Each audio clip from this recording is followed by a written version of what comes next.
Charles Kanegi, bonjour. Bonjour, cher ami journaliste. Je signale que vous êtes un notable de la province du Sud Kivu, plus particulièrement du territoire de Walungu, président du FC Saint-Éloi, de l'Académie sportive Saint-Éloi et du FC Scorpio. Qu'attendez-vous de cette jeunesse que vous encadrez depuis plus d'une décennie? Bien, merci beaucoup. Cette opportunité que vous m'offrez, effectivement, me permet de vous dire que depuis plus d'une décennie, peut-être 2 décennies, je m'intéresse beaucoup plus à l'encadrement de la jeunesse, non seulement sur le plan du sport, mais aussi sur d'autres plans, notamment la culture, l'entrepreneuriat, d'autres domaines qui cadrent avec son avenir. En fait, qu'est-ce que j'attends de cette jeunesse? Je n'attends que les changements dans les comportements de cette jeunesse. J'en fais personnellement un souci. Je me dis que je dois plutôt convertir en acte ce que d'autres appellent souvent l'avenir de demain. Cette jeunesse est l'avenir de demain. Il faut qu'on ait une jeunesse préparée, une jeunesse formée, une jeunesse éduquée, une jeunesse instruite pour effectivement assurer la relève et être ce véritable espoir de demain pour notre pays. Donc, de cette jeunesse, j'attends un véritable changement, j'attends un comportement digne et j'attends de cette jeunesse un esprit disons-le, orienté vers un développement réel et durable de notre pays. Revenons un peu sur vos ambitions politiques. Vous quittez le PPRD pour l'Alliance des paysans et des ouvriers pour un développement durable. Qu'est-ce qui peut avoir motivé votre choix? Qu'attendez-vous de ce nouveau parti, de ce nouveau parti dont vous avez intégré récemment par rapport à l'ancien parti qui est le PPRD? Bien, il est vrai que en 2018, j'étais cheval partant à la députation provinciale pour le compte du PPRD. Ça n'a pas marché. Néanmoins, je n'ai pas démérité. Mais bon, c'était une époque, c'est passé. Et depuis lors, tout en ayant toujours à l'esprit des ambitions politiques, j'étais dans un certain embarras de choix par rapport au parti politique au sein duquel je devrais, encore une fois, manifester les ambitions. Cependant, je me suis dit, et j'ai tout simplement répondu à l'appel de ma base, qui, le jour où je suis parti pour mon enrôlement à Walungu, la même base m'a suivi sans que je ne pose une quelconque question, sans aucune influence. La même base m'a orienté vers ce parti qui est un parti qui est une alliance des paysans, des ouvriers, de la classe moyenne pour un développement durable. Et moi j'ai estimé que cette orientation rejoignait plus ou moins ma vision, en ce sens que l'idéologie de ce parti cadrait bien avec ma vision politique personnellement. Vous avez déjà parlé de l'encadrement de la jeunesse. La jeunesse se retrouve au sein de cette classe, soit des paysans, soit des ouvriers, et même de la classe moyenne. Bon, quoi de plus normal que d'adhérer à un parti politique dont l'idéologie s'intéresse beaucoup plus à la majorité de notre population, à la vie au quotidien de notre population. Parce que notre population est peut-être au 4/5e composée de toutes ces classes-là, les ouvriers, les paysans et la classe moyenne. Donc si on vous comprend bien, vous avez plus particulièrement suivi la voie de la base. Absolument. J'ai aimé ma base qui m'a orienté, parce que cette fois-là, c'était pas une sorte d'imposition, c'est plutôt la base qui me demande de la suivre, là où elle estime que son social, sa vie au quotidien pourrait trouver une certaine amélioration. Vous avez rempli vos devoirs civiques en vous enrôlant. Un message à la population du Sud Kivu, plus particulièrement à ceux de la circonscription électorale de Walungu, qui est également la vôtre, où vous êtes procuré également votre carte d'électeur.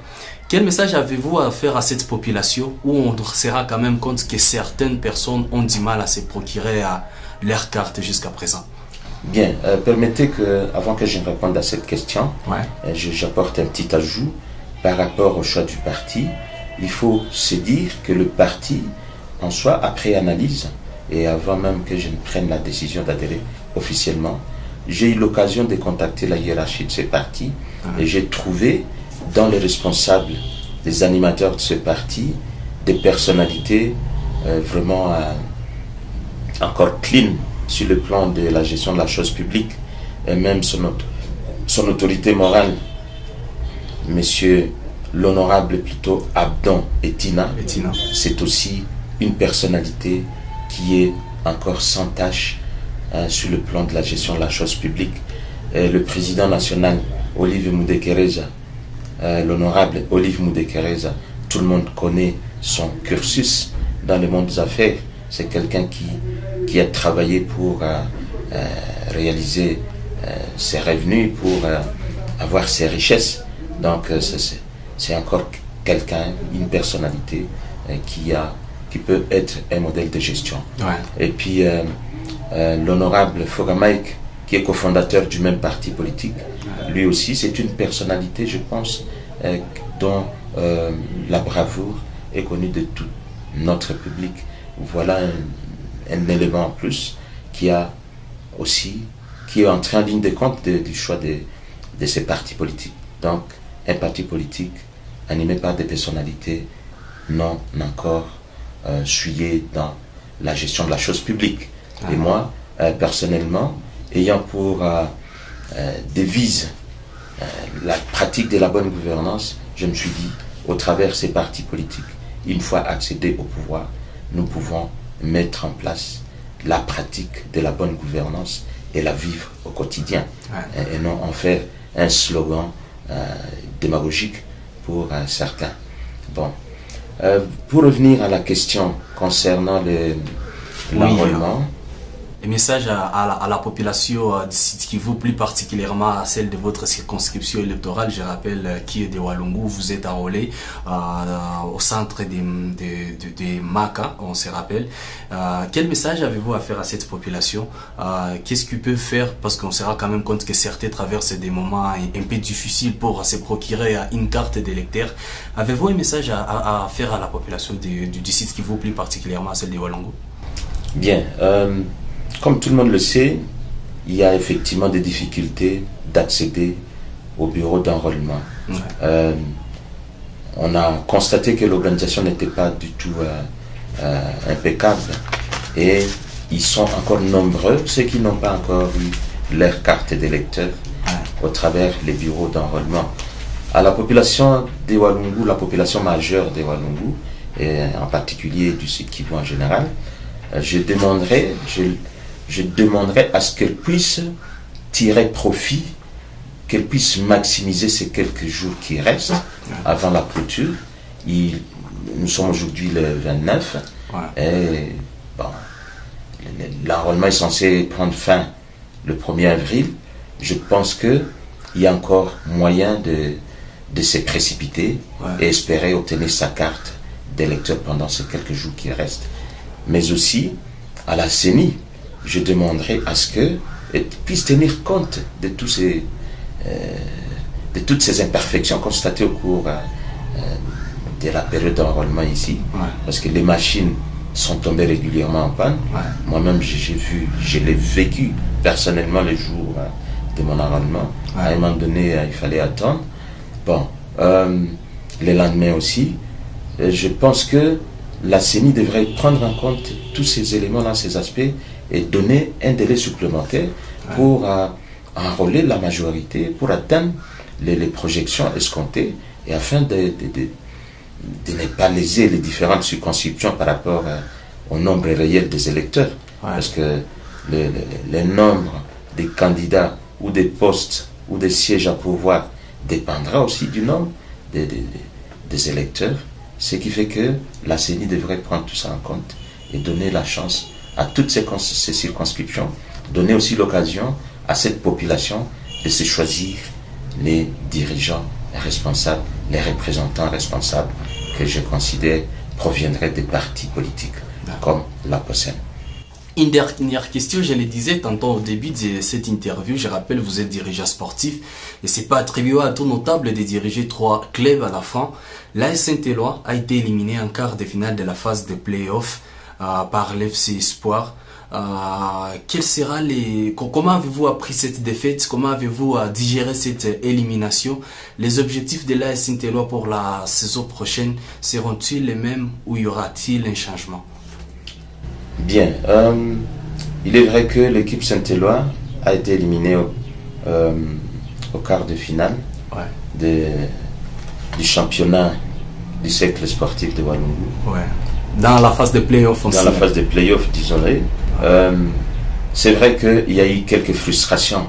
Déjà au départ, l'équipe avait écopé un forfait que nous avons jugé irrégulier. Ouais.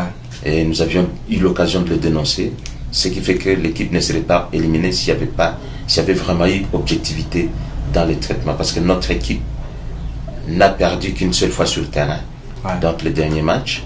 Et là, bon, c'est le football, mais je vais demander beaucoup plus aux dirigeants sportifs de ce cercle, du groupement sportif d'être beaucoup plus légalistes. Qu'ils observent la loi en matière de la gestion du sport et non pas être beaucoup plus sentimentaux. Ça, j'ai eu à le dénoncer et je continuerai à le dénoncer. Sinon, notre jeunesse sera frustrée. Bon, qu'à cela ne tienne, l'équipe est encore là, l'équipe n'est pas finie. Nous allons nous préparer en conséquence pour la saison prochaine. Et puis, l'Académie Saint-Éloi est toujours là. Je pense qu'elle pourrait rentrer dans la compétition. Vous vous souviendrez qu'elle a été représenter les territoires à la Ligue provinciale ici de la jeunesse. Elle n'a pas démérité non plus. Mais bon, c'était déjà un pas. Et je pense que c'est pas donné à tout le monde de se concentrer sur l'encadrement de la jeunesse. Parce que bon, ce que nous faisons, nous disons que ça fait partie de l'éducation, de la formation même physique, pour maintenir cette jeunesse en forme et aussi une jeunesse éduquée, parce que la majeure partie de ces jeunes que j'encadre, ce sont des élèves, ce sont des étudiants, et je pense que pendant qu'ils se retrouvent ensemble, on leur évite le vagabondage inutile, la consommation abusive d'alcool et de la drogue. Bon, tout ça, ça fait partie des... Disons, nous contribuons à transformer à l'éducation de cette jeunesse. Bon. Idem pour l'Académie Scorpion. L'Académie Scorpion qui est une équipe de la ville de Bukavu et qui aussi a démontré ses prouesses au cours de la saison passée. C'est une équipe localisée dans la commune de Bagira, aux environs de la brasserie. Donc, nous n'avons pas seulement... nous ne sommes pas penchés seulement sur la jeunesse de Walungu, mais aussi la jeunesse de la ville de Bukavu. Vous le savez très bien, notre cursus en cette matière en dit long. Donc, nous ne cesserons d'encadrer la jeunesse sur le plan culturel, sur le plan sportif et sur le plan même de la formation en termes de professionnalisation, en termes de professionnalisme.